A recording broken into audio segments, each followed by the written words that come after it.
Hey guys, let's get more news about Miami Heat, but first don't forget to subscribe and leave your like. Why Heat's Erik Spoelstra has given Kevin Love, Duncan Robinson limited playoff minutes versus Celtics. While the Miami Heat look ahead to Game 4 against the Boston Celtics Monday night, part of the preparation is looking back at the previous 3 games and seeing how to respond. When looking back, it is eye-opening to see how there have been a lack of playing time for stars Duncan Robinson and Kevin Love as Heat head coach Erik Spoelstra explains the reasoning behind it. The answer is pretty simple for Robinson, as it is very noticeable that he is not at 100% health, as the star is still dealing with a back injury specifically labeled as left facet syndrome. He has been dealing with this issue towards the end of the season where he missed a significant amount of time, but he's at the point where he can play. In terms of his minutes, he played 15 in Game 1, 17 in Game 2, and just 7 in Game 3, as Spoelstra credited the reasoning as looking for a spark since the team was down by as much as 29 points at one point. "I was looking for some kind of spark once we were down 20, Spoelstra said after the Heat lost to the Celtics in Game 3. Duncan's not going to make an excuse for it. I'm not going to make an excuse for him. We have our guys. We have enough to get the job done. And we understand that challenge. And that's what our competitors love about this series. We know we have to play hard and we also have to play well.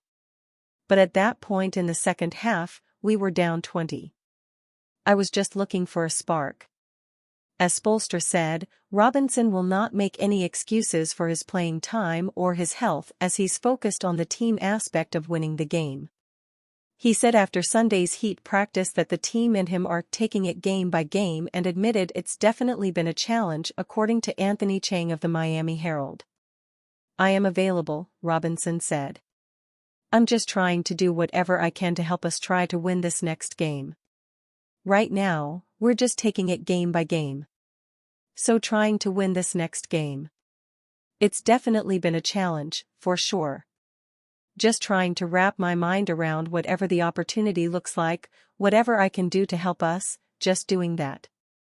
When it comes to Kevin Love, while he has had his fair share of injuries this season, like having a heel bruise which kept him out from the end of February until early April, that isn't the worry in this situation. It has been a common theme in the first-round playoff series against the Celtics that Love has had more trouble than ever in seeing playing time. He saw 13 minutes in Game 1 and in the next 2 contests, only saw 10 minutes combined of action on the floor, which is surprising since he's usually the primary backup center for Heat star Bam Adebayo. Using about the same reasoning for Robinson, Spoelstra was looking for a spark and said that it is not an indictment on anybody. "I was looking for a spark once we got down 20, Spoelstra said of moving away from Love. "This is not an indictment on anybody. Things move fast in a playoff series. It was tough to get a read on anything when we were playing out of that hole for most of 3 quarters.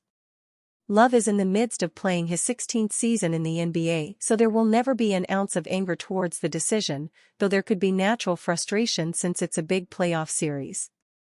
The veteran has embraced his role with the Heat and said after Sunday's practice that it's all about him being able to just stay ready. "I think it's on me just to stay ready, whether it's plug minutes or a longer stint or just understanding that this is a team that you have to switch against a lot," Love said Sunday. Heat's Tyler Herro claims Celtics shut him down in Game 3 by holding me, Jersey.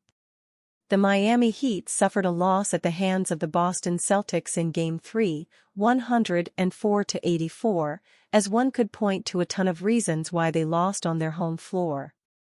A key aspect that can result in their success is if Heat star Tyler Herro leads them on the scoring and playmaking front, which was limited Saturday night.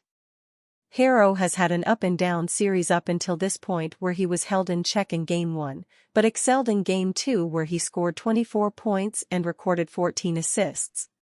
He came back down to earth in Game 3 where the Celtics brought a ton of intensity on the defensive end, and as said by Herro after the game, they hear holding on to him and his jersey, but understands it's competition. They're doing a lot of different things off the ball, just holding me, holding my jersey, doing a bunch of stuff," Herro said. "But at the end of day, it's competition. It's going to make me better, it's going to make the team better. I'm here for it. I'm excited to be here. Let's go.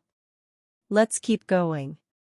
Herro would finish with 15 points off of only making 5 shots out of his 16 attempts, and from the three-point line, he made 3 out of 9 attempts. He would cite the Celtics for taking the heat out of our offense, especially in the first half where that side of the ball was a slog as they shot poorly and committed mistakes. "I thought they picked up the pressure, tried to speed us up, take us out of our offense, extend our catches," Herro said of the Celtics' defense on the Star Guard Saturday night. "I thought they did a good job of that, especially in that first half. We were moving too fast and not taking our time. It wasn't the same offensive outlook that we had in the second game in the series." Even when the scoring might not be efficient for Herro, his playmaking has been an underrated development this season for the 24-year-old guard. However, he was only held to 2 assists Saturday night as the University of Kentucky product explained what the Celtics did on that front that got them uncomfortable. "I mean, they're still protecting the paint, it felt like." Jrue Holiday drops hilarious truth bomb on Celtics defense, "Even the white guys play." The Boston Celtics had the #1 offensive rating this regular season, and they used their well-balanced offense to torch opponents. But during their 104-84 victory in Game 3 over the Miami Heat on Saturday night, the Celtics' defense shined bright. By simply looking at the first quarter box score, it's clear that the Celtics ramped up the defensive intensity after letting up a whopping 23 triples to Miami in Game 2.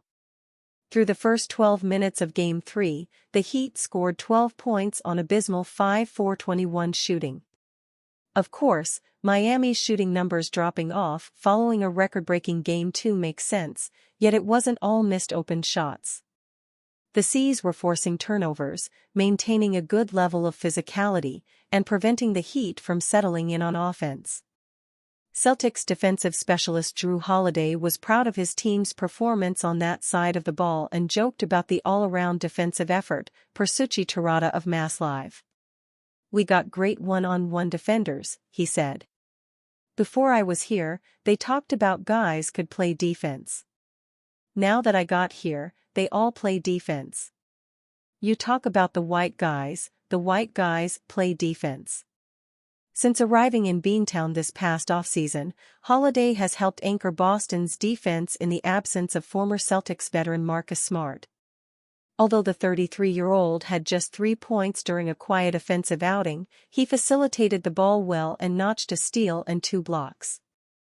As for the aforementioned white guys, center Kristaps Porzingis had a pair of blocks and was giving Heat center Bam Adebayo trouble all night. Point guard Peyton Pritchard even joined in on the lockdown, forcing Miami turnovers that would eventually result in points. In Game 2, Miami shot 49.3% from the field and went an incredible 53.5% from three-point land. Conversely, the Heat shot 41.6% from the field in Game 3 and only converted on 32.1% of their three-point attempts. Part of this decline was a regression to the means, but it was also the Celtics relying on their defense to do the heavy lifting rather than their three-point shooting. When asked about what the C's did best on defense, head coach Joe Mazzulla seemed to like it all. Individual defense. Team defense. I thought Jrue was great. I don't know when he got his first shot, but I thought he dictated the defensive tempo of the game. I thought Tatum answered the call defensively. I thought Porzingis and Al Horford did a great job. And you, fan, what do you think of the situation of Jrue Holiday?